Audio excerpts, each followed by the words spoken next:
আসসালামু আলাইকুম, সবাই কেমন আছেন? আলহামদুলিল্লাহ, আপনাদের দোয়া আমি অনেক ভালো আছি। আজকে আমি রান্না করব পাট শাক। তো পাট শাকের উপরেই আজকে আমি রেসিপিটা দিব। এই জন্য বাজার থেকে পাট শাক কিনে নিয়ে আসছে আয়াতের বাবা। এখন আমি পাট শাকগুলো বেছে নিব, তবে একটা একটা করে পাতা বেছে নিব, যেহেতু পোকা থাকতে পারে এখানে। এবং 4-5টা পাতা একসাথে করে আমি এভাবে ছিলব, আপনাকে দেখাচ্ছি আমি।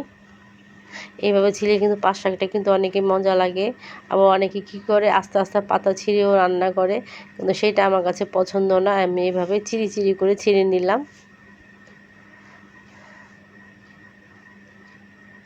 আমার কিন্তু সবগুলো শাকই বাছা শেষ এবং অনেক সময় লাগলো, অনেক কষ্ট হলো, যেহেতু আয়াত অনেক ছোট, অনেক কান্নাকাটি করতেছিল, একা সামলাতে পারি না। আর এগুলো খাবার ইচ্ছে কষ্টের খাবার।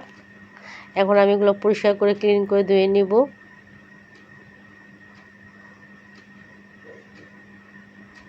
আমার কিন্তু ধোয়া শেষ এবং আমি চুলাও বসিয়ে দিলাম, কারণ আমি শাকটাকে একটু সিদ্ধ করে নিব।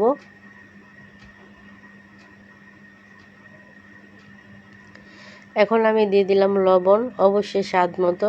আর শাকের ব্যাপারে কিন্তু লবণটা একটু কম দিতে হয়, কারণ সিদ্ধ হলে কিন্তু শাক একেবারেই কমে যায়।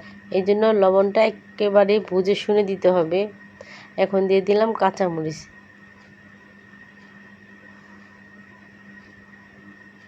আমার কিন্তু শাকটা নরম হয়ে গেছে, আর কতটুকু পানি উঠেছে, এই পানিগুলো সবই আমি শুকিয়ে নিব। আমার শাক কিন্তু সিদ্ধ হয়ে গেছে। এখন আমি এই পাশে কড়াই তেল বসিয়ে দিলাম এবং দিয়ে দিলাম রসুন, কারণ শাকের মধ্যে রসুন না দিলে তো শাক ঘ্রাণ আসবে না। এবং দিয়ে দিলাম পেঁয়াজ। এখন আমি এগুলোকে ভালো করে ভেজে নিব। আমার কিন্তু ভাজা শেষ। এখন আমি শাক দিয়ে দিলাম। অনেক সুন্দর একটা কালার আসছে, আর পেঁয়াজটা দেখতে খুব ভালো লাগতেছে। এখানে সবুজের ভিতর সাদা পেঁয়াজ। আমার রান্নাটা কিন্তু প্রায় শেষ এবং শাকটা খুব ঝরঝরে হয়েছে। এইভাবে কিন্তু আপনারা খেতে পারেন।